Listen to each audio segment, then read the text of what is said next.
So, you open Google Chrome on your phone, you're rushing to buy tickets to a concert that all your friends are going to. Picture yourself now, crowd surfing to the front, being invited onto the stage, backstage the world tour, and before you know it, you're dancing in Tokyo. Wait, what? 3 tickets left? It's a good thing your saved payment details autofill quickly and securely. There's no place like Chrome. Download Google Chrome on your phone.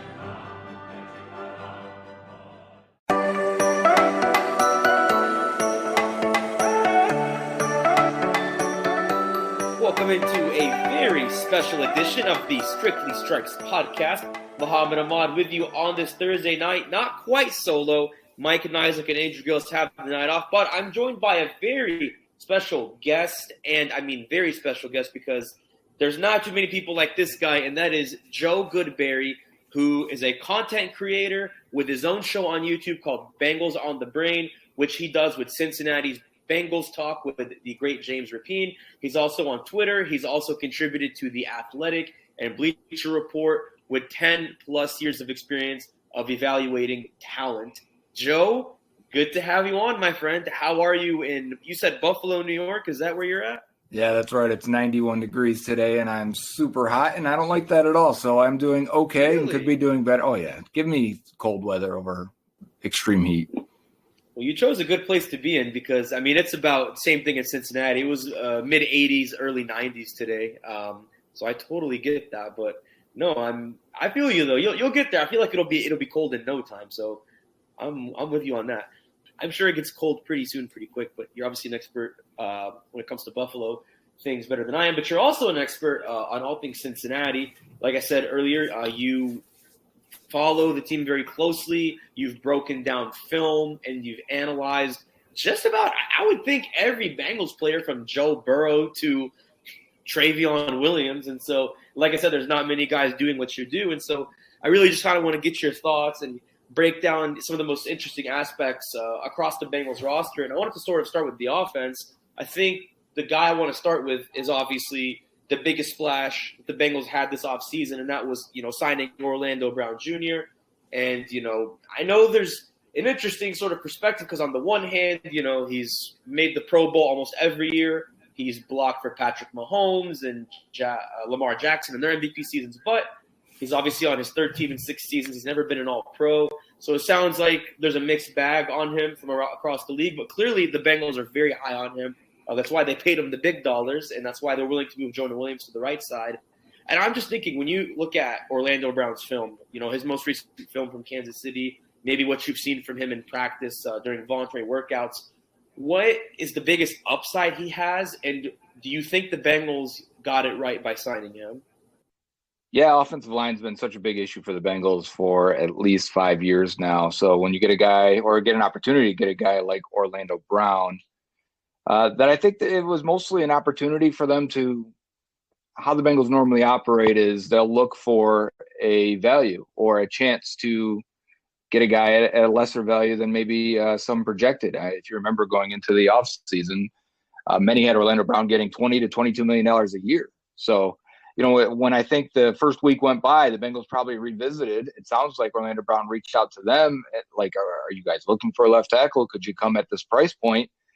And I think they were like, yeah, of course, at 16 and some change average, yeah, we can do that.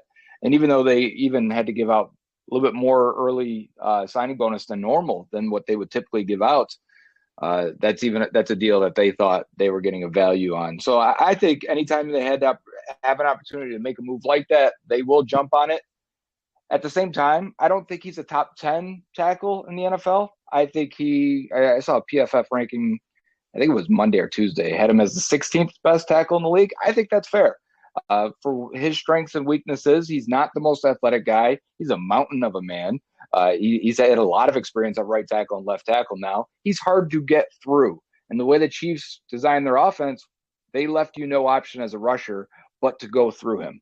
And if the Bengals match that and do the same things, I think that's how you get the best out of Orlando Brown. And I think the differences in quarterback here between Joe Burrow and Pat Mahomes is that Burrow's going to get rid of the ball so quickly that it's going to help out Orlando Brown as well. So I think it's a good marriage between the two. I think they'll do what they can to help him out.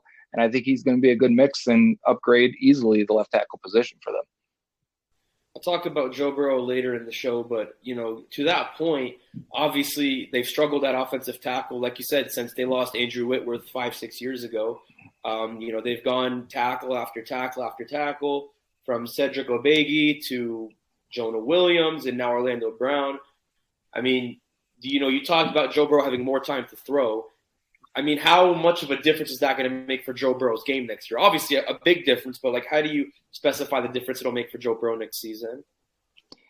It should give him more comfort to go off script, extend plays, and maybe take an extra peek at what's happening on the backside of a play. And I think what it does is actually open it up for Zach Taylor and Brian Callahan, if anything, where you could see a lot of times where they're almost calling plays or designing plays with one hand behind their back. They knew that the ball had to come out in 2.5 seconds. Now, most offenses function that way anyway. So they probably took it to the extreme. It was like watching the Brady offense with the Patriots and the Bucs, where he's just pre-snap, he's confirming post-snap, and he's getting the ball out in a flash.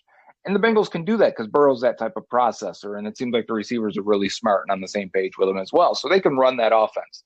The problem is when you get against a defense or maybe a defensive line that's dominating in the game or not letting you run the ball, you're going to have to hold on to it a few times a game. And when the Bengals really couldn't do that, it started to show up. And you could see Burrow was not the most confident at times holding the ball. And that was one of his strengths coming out of LSU, where he would hold the ball and try and make a play and try and go off script, extend the play as much as he could, and then find somebody open. There were times, I even think last year in that Chiefs game, and obviously you're down 3 offensive linemen, but that forced interception down the left sideline to T. Higgins where he just kind of put it up, there really wasn't pressure there. He could have waited another half second, maybe confirmed what he was thinking on that play and put the ball up there. But so I think anytime you upgrade a part of the offensive line, and it's a big way here with Orlando Brown, it's going to give the offense an opportunity to build things on the back half of a passing play, but also for Burrow, give him the comfort that, hey, you may actually be able to check that backside and see if that dig's coming open, instead of just forcing it on the front side. Obviously the Super Bowl and that postseason run is why they got Alex Kappa and, Ted Karras and Lyle Collins. And I almost believe that AFC championship, with regard to the injuries, obviously, is a big reason why they got Orlando Brown, because on the flip side, he was a big reason why Patrick Mahomes was able to do what he did playing on 1.5 ankles. And they won't be able they want to be able to give Joe Burrow the ability to do that with obviously 2 healthy ankles, God forbid any sort of crazy sort of injury like he had his rookie year. But on the other side of the offensive line, the big question is, what's the competition going to look like? Is it going to be Jonah Williams? Does Jackson Carman have a shot? Does Lyle Collins have a chance if he's healthy? And obviously it's really contingent on Collins' health and how well Carman can maybe take a step ahead of Williams, which is dependent upon, how well has Williams been rehabbing, and then how much better has Carman been doing with Williams gone, because obviously that means more reps for Carman. I guess 2 parts here. Who do you think has the best chance to win that competition, and how much of a chance do you give to Jackson Carman specifically? Carman's got a shot because he's taking the reps right now, and it's not full contact. And I think they always know Jonah's going to show up eventually. So it's, if you had to line up today, Carman would be the only healthy guy to go out there. I'm not even sure Jonah's ready for full contact. So, or going through full minicamp, even if he was willing to show up. So I still think Jonah, if everyone's healthy, and I say that with a side of Jonah's never really been fully healthy for a long time. Even his first year, he missed his entire rookie year, injuring his pec in training camp. And then I say the same with Lyle Collins, because he's dealt with injuries for the last 3+ years at this point. He's been a shell of himself for the last 2. So when I say fully healthy in terms of able to play, doesn't mean they're going to go back and revert back to their former selves in terms of Collins. When they were both healthy last year, and Jonah he dislocated his kneecap, what was that, week 4 or week 5? So it wasn't much to see of them both healthy because Collins dealt with things. Yeah.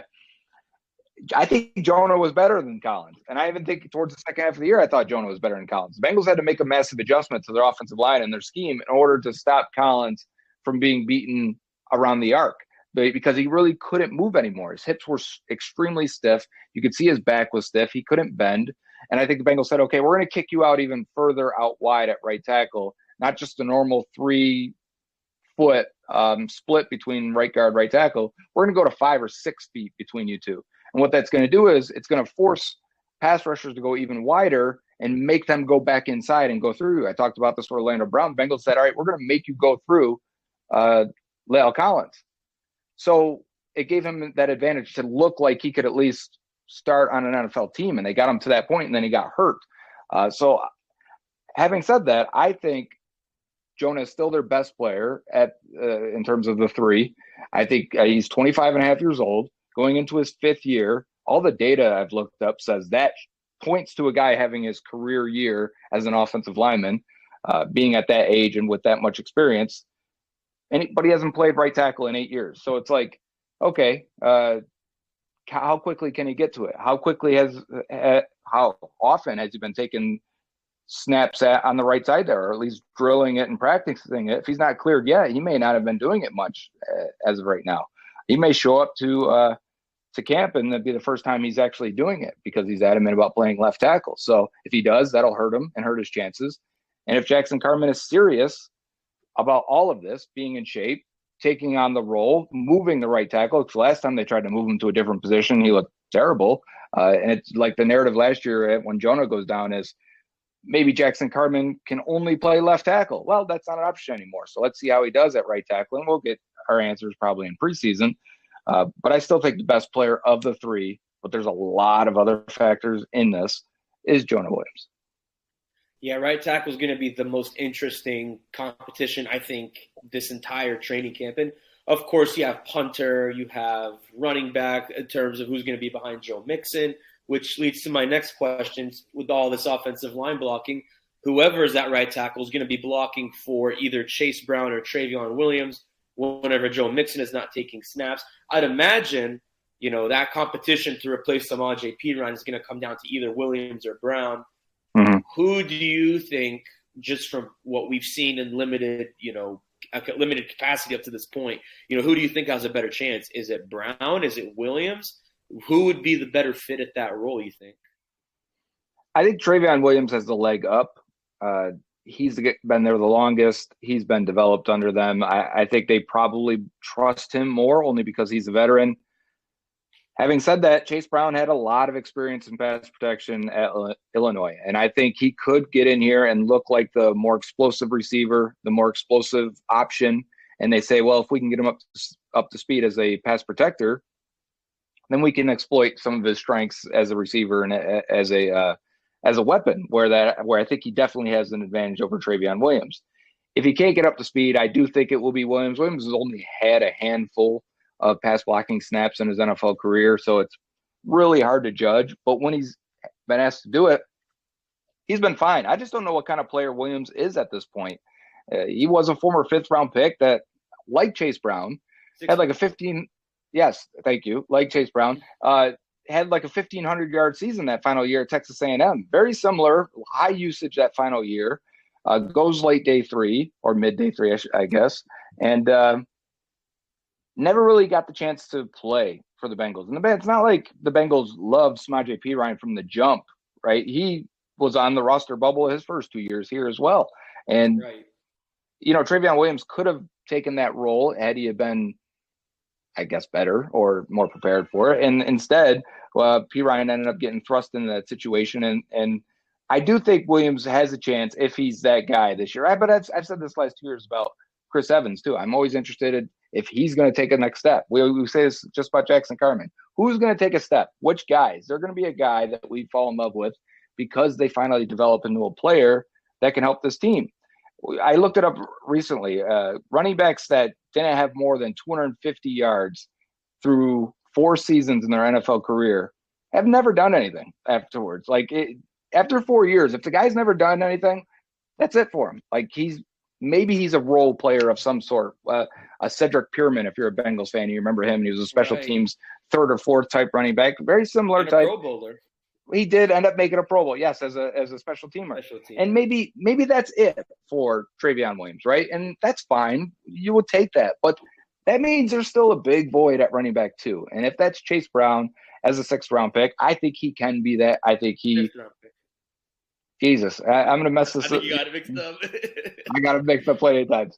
But, yes, if he can be that guy, that would be a big boost to this offense because I do think he provides a little bit more speed and explosiveness as that 3rd-down back that they haven't had since they lost Giovanni Bernard. Who just retired this offseason, which makes me feel old because I remember when he was first drafted almost 10 years ago at this point. I was still a freshman in high school, which shows you how young I am, but I still feel old. Anyhow, though, I guess on that note, too, I mean, we would assume pending any weird left turn or anything changing with his legal situation, Joe Mixon is the presumptive starter in Cincinnati next year at running back. How much faith do you have in Joe Mixon as the starting running back? I've got all the faith. I think at the very least he'll be what he was last year, and I think there's a chance he could be a little bit better than that.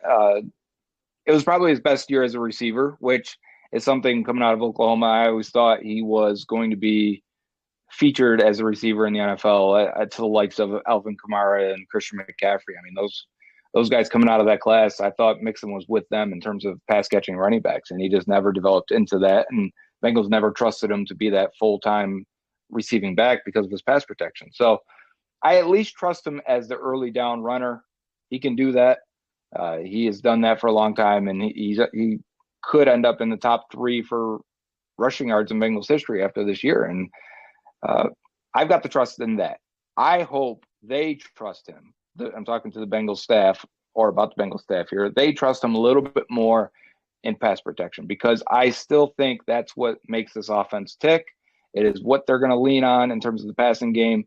And as much as he can help them, it only helps the team. So trust him a little bit more. They're running routes 4 times every one pass protection that they ask the running backs to do. So let him go do his thing and maybe put less emphasis on the protection. Before we take a quick break, I want to talk about Joe Burrow a little bit, which, we could do a whole podcast on him alone, but, we talked a little bit about how he can benefit from the pass protection. I guess maybe to lead into this, does he benefit so much that Orlando Brown is going to block for a 3rd MVP quarterback, or does Joe Burrow still have a ways to go before he can beat out the likes of Patrick Mahomes or Josh Allen for that award, and maybe even Jalen Hurts?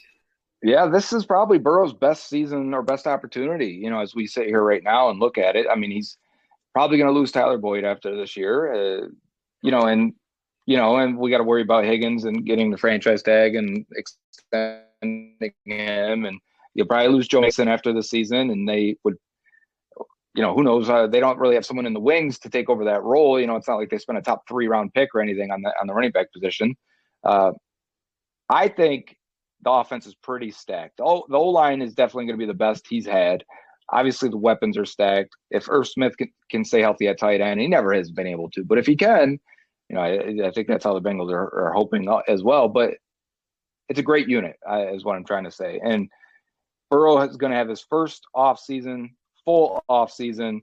Because remember, his rookie year was a truncated, COVID year where they didn't have a preseason, and it was a kind of a weird camp. And then the following year, he's recovering from knee injury. And then, last year he had the appendectomy. Yeah, so he's never really had the full chance to excuse my cat just knocking stuff around. But he's never had the full chance to really stay healthy and work on everything that he seems like a guy that's going to put in every extra effort to get as many reps in as possible. So seems like a guy who wants that and maybe even needs it. So this is the chance for him to do it. But you're right in mentioning Allen and Mahomes. And I don't know if Allen, I think probably equal opportunity for Allen and Burrow, but Mahomes, the best shot there is that the voters have a little bit of fatigue that he's won it so much and they want to give it to somebody else because he's so far and away. I mean, just on pace to be the greatest of all time that it's so hard to actually have a better year than him. You just hope you have a better team, beat him head to head, and the voters say, you know what, this is the year we're going to give it to Joe Burrow. I know I said that would be my last question, but you mentioned Irv Smith. If he can stay healthy, like you mentioned, how much damage can he do at tight end? Obviously, the pecking order is going to put him behind the top 3 receivers, and also even potentially behind Joe Mixon. If Mixon's looking at another 60 target type season, maybe even plus. But if he is healthy, I think he could have like a 2021 CJ Uzama type season where he's got some games where he just busts off and a couple games where they just can't, cover him, or he makes a timely clutch play, clutch third down grab, or maybe run after the catch type touchdown. I like Irv Smith. I never saw him as a second rounder coming out of Alabama. So for me, I was never waiting for him to break out. He's still only 24 years old though. And which is crazy that he's been in the league for as long as he has. So there is a chance with how slow tight ends develop in the NFL that he's just now hitting his stride, and we don't even actually know what his upside is. We won't know until the verdict is out, maybe in the preseason, if not week 1. But we're going to talk about the other side of the ball when we come back. But before we resume our conversation with Joe Goodberry, we're going to hear from Bengals safety Nick Scott as I talk with him one-on-one in the locker room, talking about his first 2.5 months in Cincinnati and his adjustments with Lou Anarumo's defense. We'll have that conversation and more from Joe Goodberry right here on the Strictly Stripes podcast. Thanks for staying with us on the Strictly Stripes podcast. I'm joined by new Bengals safety Nick Scott, who, hard to believe, you've been here 2.5 months now, Nick? How have you been? Yeah, 2.5 months. It feels good, man. I get acclimated with the guys. I feel like part of the team. So, I'm really excited about this next phase of OTAs and then rolling into camp.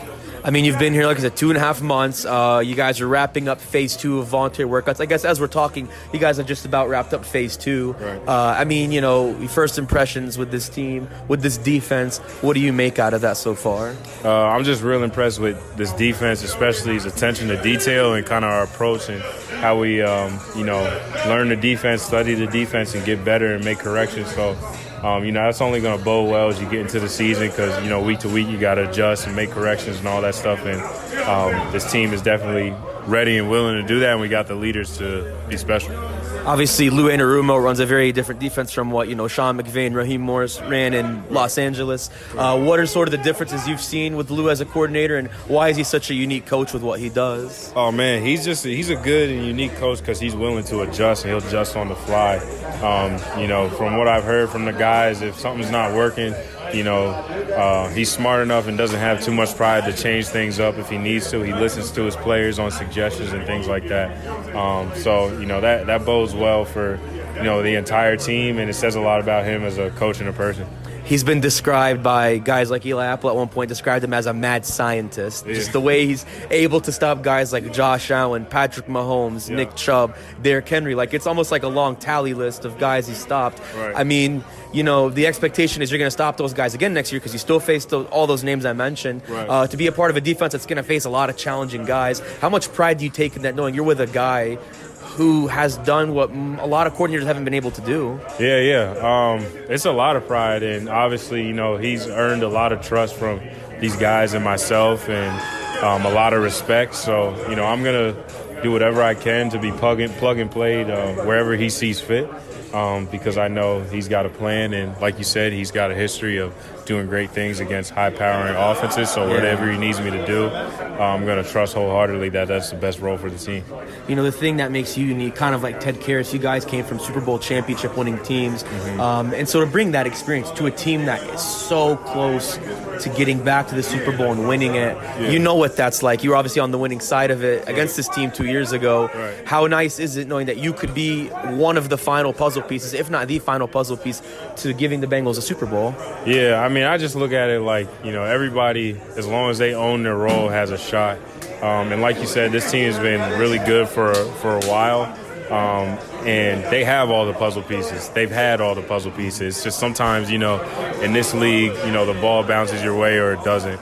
I'm just looking forward to the opportunity to be a part of something that's extremely special and have success in this program. And like I said before, however I can own and earn a role on this team to help us do that, I'm looking forward to it. Your ascension from being a 7th-round pick to, playing special teams to being a starter with Coach McVay to being here in Cincinnati as a tried-and-true leader, how humbling is it for you to make that ascension, and how does that fuel you to just get better and better every day? Yeah, it's extremely humbling, man. I still have the same mindset as, when I was that 7th-round draft pick, and, that's just kind of understanding that, everybody's job is up for grabs at the end of the day. So you got to come in and work as hard as you can and prove yourself every single day, which I plan on doing. And, we got a great group of young guys that are going to continue to push me to be my best. And I'm going to do whatever I can to help them along the way to capitalize on some of their opportunities like I was able to. Have you given any special advice to guys like DJ and, I guess, DJ Turner, the two DJs? Yeah, have you given them any advice? Or, Jordan over there, your new teammate, like, you give them any advice, the new rookies? Yeah, I kind of give blanket advice, and it's kind of tried and true with just my story, and that's to embrace your role but never settle for it. So if a team gives you a role, you want to own that, you want to do it to the best of your ability, but at the same time you want to be working towards something greater, push yourself in, obviously, and be successful in the future. I guess my last question, Nick, to wrap up this great conversation is 2.5 months in, what do you like about Cincinnati as a city? I asked BJ Hill this earlier, and I like asking guys this, where do you like to eat? Where do you like to go? I know you're a big golf guy. You were golfing last week. What do you like to do in Cincinnati, just being here? Yeah, so like you mentioned, I love the golf. I've been bouncing around so many courses. I've been to Legendary, Davoo, Elks Run, all that stuff. So that's been a ton of fun. And then, honestly, me and my wife, we love just walking around the city. It's such a walkable city. We love walking across the Purple People Bridge and walking up and down the riverbank and everything like that. So it's a great time, man. It's a small city. It's not too crowded. And it's the summertime, so I'm having the time of my life. That's awesome, man. That's Bengals safety Nick Scott. Nick, appreciate your time for joining us on the podcast. Thank you. Oh, man. No problem. Appreciate you. We'll be right back on the Strictly Stripes podcast. All right, and thanks for staying with us on the Strictly Stripes podcast.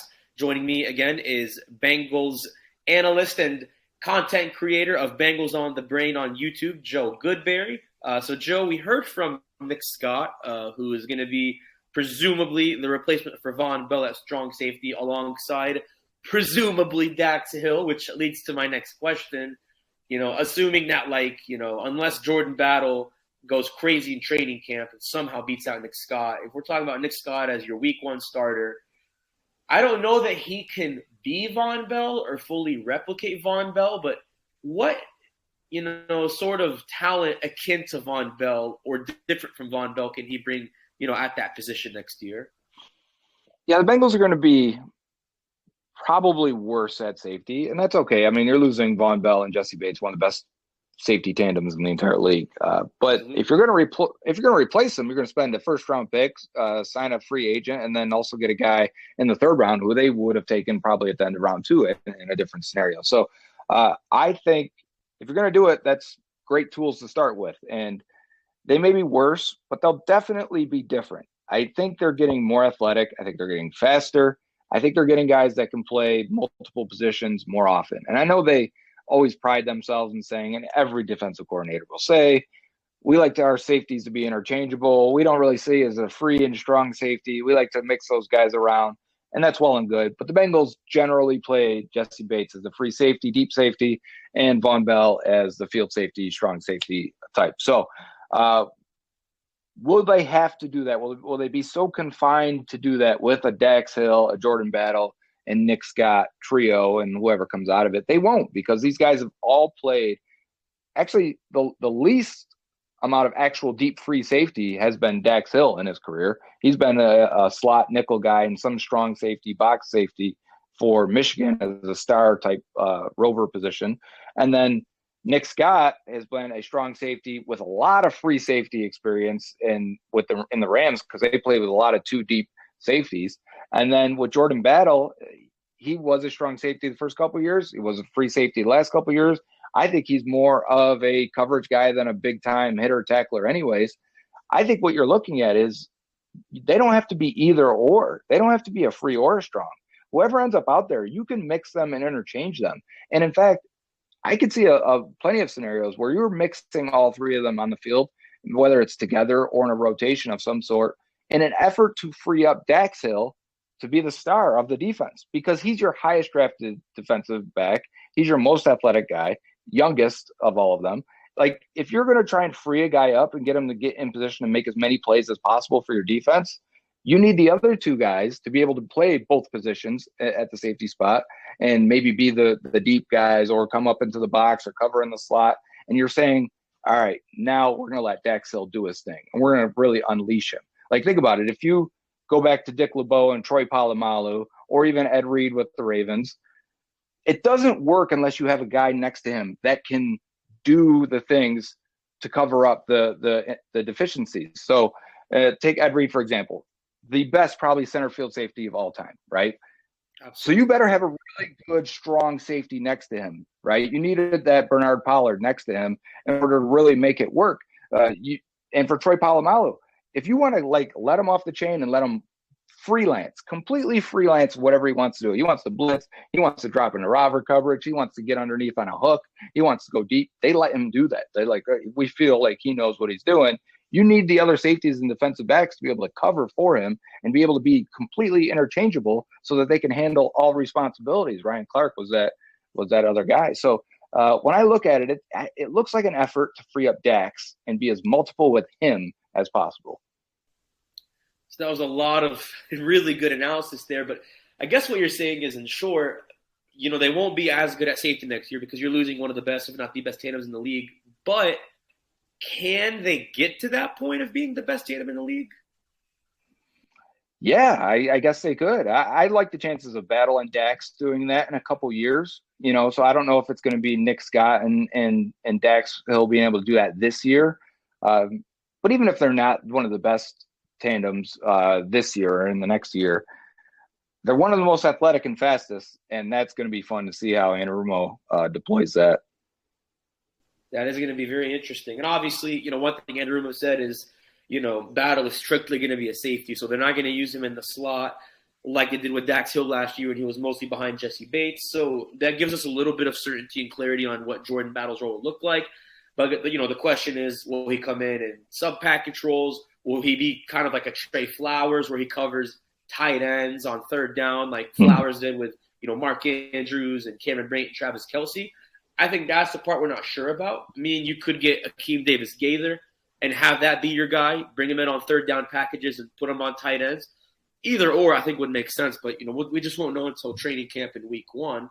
But, as you kind of shift over on the defense, another guy I wanted to ask you about, who I probably should have asked about a little bit earlier, of course, is Myles Murphy, who was the center of attention in the first round of the draft. We like same thing with Jordan Battle. We don't exactly know how he's going to be used. Does he come in a certain amount of snaps? How many snaps does he take from Sam Hubbard to Trey Hendrickson? Do you use him on third down? Are you going to use him the way you used Joseph Osai the last year when Osai was healthy? I don't think we truly know, and we're not really going to know until, like I said, training camp in the preseason. But what is the ideal role for Myles Murphy as a rookie? And what kind of expectations do you have a guy like that as a rookie? Yeah, as a rookie, I don't have high expectations in terms of his singular output or production. If he gets you 4.5 sacks, that's typical and that's fine for a guy that young. We really didn't have high-end sack production at Clemson anyway. So, we shouldn't have the highest statistical expectations for him over his career. We're looking for a more explosive Sam Hubbard. Maybe that's an 8-sack guy a year. That's just quicker, faster type of guy. And that's fine. And maybe he'll be there in year 2, 3, 4, in that range. But for year 1, I expect him to, and I think this would be a success if he could spell Hubbard and Hendrickson. Those guys have played a load of snaps the last 2 years as the Bengals have made deep playoff runs. I think they're probably getting a little bit overused. They don't seem like they ever really want to come off the field. And maybe that's due to some of the depth behind them. But as Joseph Osai goes into year 3, Myles Murphy, a first-round pick, you may not have much of an option but to come off the field a little bit. So maybe that means you use Hendrickson more in obvious passing situations. And maybe in some of the early downs, you get him off the field and let Myles Murphy get in and play that role. And if that's the case, then I like that. And I think there is maybe some bonus rotation with him as a D tackle. I guess an interesting question that we can't really answer until, the end of next season is, if Trey Hendrickson doesn't do well, but Myles Murphy does, is Trey Hendrickson at risk of being a cap casualty next season? Yeah, I actually think next year you could see maybe a scenario where Hendrickson, if he doesn't hold out or maybe wants to hold out, because I think he's underpaid. $15 million a year, if he was out in the open market, for being a top 5 to 10 pass rusher, we're looking at a guy that would easily make 18, 20, $22 million. And even if it was just a 2-3 year deal at this point, I think he would want to redo that deal. And I don't see the Bengals. They typically don't do that. So I could see it being a situation where it's a bit of a stalemate. I don't think they'd release him. Maybe, I guess, if Murphy and Osai take a step, that's maybe unexpected. But no, I could see him maybe approaching them early. That is, I did not think about that. That is interesting. And I think, yeah, if like you have a weird situation where Murphy does okay, but Hendrickson is lights out, then the Bengals might have an interesting situation on their hands. I don't know. But of course, we won't know till next year. Kind of going back to the defensive backfield, I think the writing's on the wall with, selecting DJ Turner in the draft, with Chidobe Awuzie. Obviously, he'll be 28 this year if he's not 28 already. He's closer to 30. They already have Cam Taylor-Britt, a young guy who was thrust into the spotlight last year. I know it's too soon to say anything about DJ Turner, but I guess first off, to kind of set the premise, I mean, do you think this is a sign that Chidobe Awuzie is going to be gone next year? Yeah, I do. I think it's very similar to the Bates Dax Hill pick, where you're like, okay, in a year, we're not going to be able to afford this guy, even if he bounces back and he's healthy, which we don't even know what that'll look like, right? It may take him a year and a half to fully get back to where he was, maybe right before the end of the season, this season. And if he does bounce back, that prices him out of their range. And if he doesn't bounce back, well, that leaves you with questions anyway. So we've seen the Bengals a similar situation of Von Bell, where it's like, hey, you're 28. Do we want to extend you? The Bengals typically don't like to pay guys into or over their age 30 season. So absolutely. I could see them looking at, and saying, you know what, we'll just keep DJ Turner and Cam Taylor-Britt. If Cam Taylor-Britt, imagine if he just takes a small step forward this year and looks like a good starting corner, I think they're going to say, yeah, why would we pay all this money when that money could easily go to T. Higgins? Or, maybe even Logan Wilson, which I know that's by itself a whole other discussion. But, yeah, and I think maybe that's going to mean that DJ Reader's going to be on the way out the door, because obviously he's been hurt lately. He's going to be 30 next year. I think especially when you're a defensive tackle at that age, your motor really starts to wear out. And, when you're the Bengals, you don't have to pay that much to guys at that age. It makes perfect sense to me. And I think that, what happens with Hendrickson, Reader, and Awuzie is going to be interesting to watch. But I think Reader, Awuzie are going to be out the door. Wilson is a toss-up. I think with Wilson, it depends on what happens with Higgins. Let's say there's a situation where they can't keep T. Higgins. They know they got to pay Jamar Chase in the future. But you have money to give to Logan Wilson, kind of like how last year, I guess this year, they couldn't pay Jesse Bates, but they paid Jermaine Pratt. I could see it being like that. So I think there could be a better chance that you keep Wilson over Higgins, although ideally you'd want it to be the other way around. I'm not a salary cap expert. I know the very basics, but I'm sure if you dig deeper, that's a whole other topic. But I do want to kind of wrap up with just sort of your general thoughts. I mean, we talked about all the draft moves they made, or most of the draft moves, obviously, that were most notable. We looked at biggest free agent signings, like with Nick Scott, for example, Orlando Brown. How does Joe Goodberry draft the Bengals overall offseason, and what are your hopes for 2023? Yeah, overall, I think they did well, or as well as they could in the situation you are. You're more likely to lose your good players once you get to this point, especially now going forward. I think we got a lot of new fans, right, that are out consuming the content and watching the Bengals. The Bengals have been not exactly in this position before, but with really good teams and rosters, and where they have to extend their own and extend an Andy Dalton and an AJ Green and a Clint Bowling all from the same class. And, all that wrapped up, and they did all that before 2015. And that would be the final time they make the playoffs with that trio. And I'm not saying that those same things are going to happen, but once you start paying these guys, you start losing a lot of players as well. So the Bengals are going to pay Joe Burrow this offseason. They're going to try and get T. Higgins and Logan Wilson, and then eventually in a year it'll be Jamar Chase. And what that means is you're going to lose players. You're going to lose Von Bell and Jesse Bates, and you're going to lose DJ Reader and Chidobe Awuzie. And you just hope you draft as good as you possibly can. And that's the only way to supplement it. And I think the Bengals have done that. And if they continue to do it, they'll have a good team and they'll be fine. Overall, I think they are probably having a B+ offseason overall. And I think this is the best roster they've had. And yeah, I would say I wouldn't go in the A because I thought the draft was just again, I think I gave it a B overall draft in the offseason because of the people they did lose, and they didn't get a tight end, and then they get address a tight end in draft, other than Irv Smith, and I don't have high hopes that he'll stay healthy. Overall, I think this is a strong and very good roster, and probably the best roster in the league. And you got a top 5 quarterback with the same coaching staff now for 4 straight years. It gives you a legit shot to win a Super Bowl.